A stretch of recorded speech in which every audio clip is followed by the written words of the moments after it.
इसरो ने बनाया ऐसा भोकाल जिसे देखकर सभी देशों के मुंह खुले के खुले रह गए। अमेरिका तक देखता रह गया। अब इसरो भी बनाने लगा हथियार। किसी भी सैटेलाइट को नास्ते नाबूद कर सकता है भारत। अंतरिक्ष की दुनिया का बेताज बादशाह बन चुका है भारत। इस स्पेस शटल के फीचर्स को देख विकसित देशों ने सिर पर हाथ रख लिया है। आखिर श्रीलंका के पीएम ने क्यों कहा भारत की मदद कोई खैरात नहीं है? श्रीलंका के प्रधानमंत्री रानिल विक्रमसिंघे ने संसद में कहा कि भारत की ओर से दी जाने वाली वित्तीय सहायता खैरात नहीं है। दोस्तों, उन्होंने कहा कि देश गंभीर आर्थिक संकट का सामना कर रहा है और उसके पास इन कर्जों को चुकाने की एक योजना होनी चाहिए।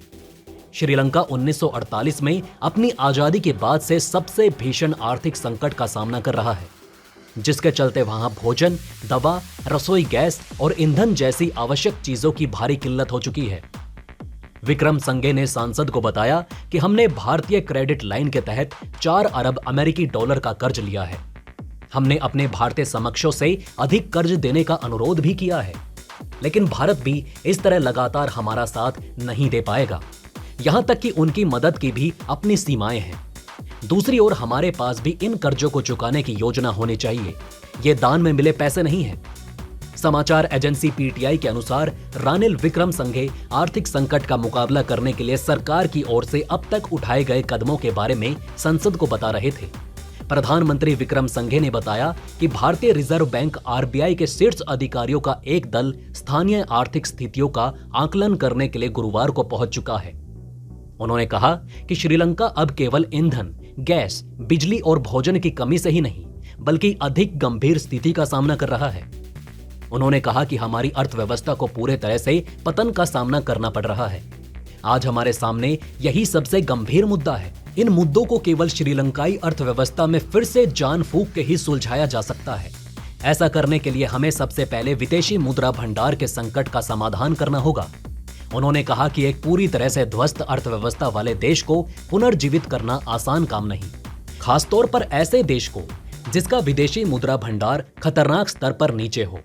विक्रमसिंघे ने कहा कि श्रीलंका की एकमात्र उम्मीद अब अंतर्राष्ट्रीय मुद्रा कोष से है। हमें इसी रास्ते पर चलना चाहिए। लगभग दिवालिया हो चुके श्रीलंका ने अप्रैल महीने में ही ऐलान कर दिया था कि उनका देश तकरीबन 7 अरब डॉलर के विदेशी कर्ज का भुगतान नहीं कर पाएगा। श्रीलंका को साल 2026 तक कुल 25 अरब डॉलर का कर्ज चुकाना है। श्रीलंका का कुल विदेशी कर्ज अब 51 अरब डॉलर तक पहुंच चुका है। अब दोस्तों, बात यहां पर यह आती है कि क्या संकट में श्रीलंका की मदद के बाद क्या वहां बदलेगी भारत की छवि? श्रीलंका संकट से क्या सीख सकता है भारत? दोस्तों, भारत की ओर से इस साल जनवरी में मिल रहे क्रेडिट लाइन श्रीलंका के लिए जीवन दान साबित हुआ है। विक्रमसिंघे ने कहा कि अगले सोमवार अमेरिकी ट्रेजरी विभाग की एक टीम भी श्रीलंका आ रही है।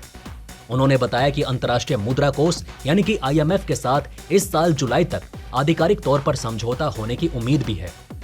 ये आरोप लगाया जा रहा है कि सत्तारूढ़ राजपक्षे परिवार ने देश को दिवालिया घोषित करने की साजिश रची। आरोप ये भी है कि राजपक्षे परिवार ने कई अरब डॉलर की संपत्ति अर्जित करके उसे दुबई, सेशेल्स और सेंट मार्टिन में बैंकों में छिपा रखा है। दोस्तों, आपको बता दें कि श्रीलंका में गंभीर आर्थिक संकट की वजह से हुए भारी विरोध प्रदर्शन के बाद विक्रमसिंघे को प्रधानमंत्री बनाया गया। बुधवार को विक्रमसिंघे ने पूर्ववर्ती सरकारों पर समय रहते कदम न उठाने का आरोप लगाया। उन्होंने कहा कि अगर शुरुआत में अर्थव्यवस्था के पतन की रफ्तार को धीमा करने के लिए भी कदम उठाए जाते तो हम आज इस मुश्किल समय का सामना ना कर रहे होते, लेकिन हमने ये मौका गंवा दिया है।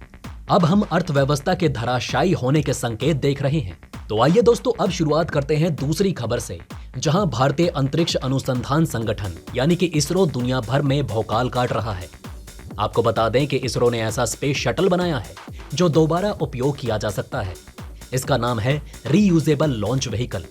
इसे ऑर्बिटल री एंट्री व्हीकल भी बुलाते हैं। बहुत जल्द इसकी लैंडिंग का एक्सपेरिमेंट होने वाला है।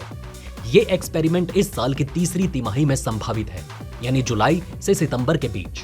रीयूजेबल लॉन्च व्हीकल की लैंडिंग एक्सपेरिमेंट के सफल होने के बाद इसके ऑर्बिटल री एंट्री एक्सपेरिमेंट पर काम किया जाएगा। इसे एक हेलीकॉप्टर के जरिए जमीन से 3 किलोमीटर ऊपर ले जाया जाएगा। उसके बाद वहां से खुद नीचे आएगा और रनवे पर खुद ही यानी कि ऑटोमेटिक तरीके से लैंड करेगा। अगर इसमें यह सफल हो गया तो भारत अंतरिक्ष में न सिर्फ सैटेलाइट लॉन्च कर पाएगा, बल्कि भारत के आसमान की सुरक्षा भी कर पाएगा। असल में दोस्तों ऐसी ही तकनीक का फायदा अमेरिका और रूस भी उठाना चाहते हैं। वो ऐसे यानों के जरिए किसी भी दुश्मन के सैटेलाइट को उड़ा सकते हैं, डायरेक्ट एनर्जी वेपन चला सकते हैं, यानी ऊर्जा की किरण भेजकर दुश्मन के संचार तकनीक को खत्म कर देना, बिजली ग्रिड उड़ा देना या फिर किसी कंप्यूटर सिस्टम को नष्ट कर देना। भारत भी ये काम इस यान के जरिए कर सकता है। पिछले महीने इसरो प्रमुख एस सोमनाथ ने कहा कि हम चुपचाप रीयूजेबल लॉन्च व्हीकल के प्रोजेक्ट को आगे बढ़ाना चाहते हैं। ये बेहद सस्ता प्रोग्राम है। सोमनाथ ने कहा था कि अगर सब कुछ सही रहा तो 2030 तक रीयूजेबल लॉन्च व्हीकल को पूरी तरह से काम करने के लिए शुरू कर दिया जाएगा। इससे बार बार रॉकेट बनाने का खर्चा कम होगा। ये सैटेलाइट को अंतरिक्ष में छोड़कर वापस आ सकता है ताकि दोबारा उपयोग किया जा सके। इससे स्पेस मिशन की लागत कम से कम 10 गुना कम हो जाएगी। रीयूजेबल लॉन्च व्हीकल के अत्याधुनिक और अगले वर्जन से भारतीय अंतरिक्ष यात्रियों को स्पेस में भी भेजा जा सकता है। अभी ऐसे स्पेस शटल बनाने वालों में अमेरिका, रूस, फ्रांस, चीन और जापान ही हैं। रूस ने 1989 में ऐसा ही शटल बनाया था जिसने सिर्फ एक बार की उड़ान भरी। अभी जो स्पेस शटल बनाया जा रहा है वो अपने असली फॉर्मेट से करीब 6 गुना छोटा है। सारे टेस्ट सफल होने के बाद इसका असली आकार बनाया जाएगा। 6 साल पहले 2016 में रीयूजेबल लॉन्च व्हीकल की टेस्ट फ्लाइट की गई थी। तब ये एक रॉकेट के ऊपर लगाकर अंतरिक्ष में छोड़ा गया। करीब 65 किलोमीटर तक यह गया था। यह एक हाइपरसोनिक उड़ान थी। इसकी स्पीड आवाज की गति से 5 गुना ज्यादा है। उसके बाद 180 डिग्री पर घूमकर वापस आ गया। 6.5 मीटर लंबे इस स्पेसक्राफ्ट का वजन 1.75 टन था। बाद में इसे बंगाल की खाड़ी में उतार लिया गया। रीयूजेबल लॉन्चिंग व्हीकल की अभी जो लैंडिंग एक्सपेरिमेंट की जा रही है उसमें ये स्पेसक्राफ्ट खुद नेविगेट करेगा, खुद ग्लाइड करेगा। इसके बाद कर्नाटक के चल्लाकरे स्थित डिफेंस रनवे पर लैंड करेगा। ये परीक्षण इस स्पेसक्राफ्ट के एयर डायनामिक्स को समझने के लिए जरूरी है। इसका एयरफ्रेम भी इसरो ने ही तैयार किया है। ये पूरी तरह से स्वदेशी है, इसलिए इसकी जांच हर तरह से की जानी जरूरी है। रीयूजेबल लॉन्च व्हीकल की लास्ट ग्लाइड कैपेबिलिटी टेस्ट अप्रैल 2022 में होनी थी, लेकिन उसे खराब मौसम की वजह से रद्द कर दिया गया। एस सोमनाथ ने बताया कि इसरो वैज्ञानिक लगातार ऐसी तकनीकों पर काम कर रहे हैं जो बेहद जटिल हैं, लेकिन इससे हम सीखेंगे और सफलता भी हासिल करेंगे। एक रॉकेट को बनाने में काफी लागत आती है। एक बार रीयूजेबल लॉन्च व्हीकल सफल हो जाए तो सैटेलाइट छोड़ने की लागत कई गुना कम हो सकती है। इसका उपयोग रक्षा संबंधी कार्यों में भी किया जा सकता है। ऑर्बिट के बाहर जाना और फिर वापस आना बेहद तापमान बर्दाश्त करने वाला काम है। घर्षण से कोई भी चीज जलने लगती है। ऐसे में इस स्पेसक्राफ्ट की जांच होना बेहद जरूरी है। तो दोस्तों, अब आप हमें कमेंट सेक्शन में बताइएगा कि क्या ये बातें आपको पहले से पता थी। अगर नहीं तो इनमें से कौन सी बात आपको सबसे ज्यादा इंटरेस्टिंग लगी, और कमेंट बॉक्स में जय हिंद लिखना ना भूलेगा। तो दोस्तों, हमारे इस वीडियो में हमने आपको बहुत सी बातें बताने की कोशिश की। अगर आपको हमारी ये कोशिश अच्छी लगी हो तो प्लीज लाइक करें इस वीडियो को, और इसी तरह की और जानकारी पाने के लिए सब्सक्राइब करें हमारे चैनल को। जितना हो सके इस वीडियो को शेयर करना ना भूलें। धन्यवाद दोस्तों, हम फिर मिलेंगे एक और इंटरेस्टिंग टॉपिक के साथ।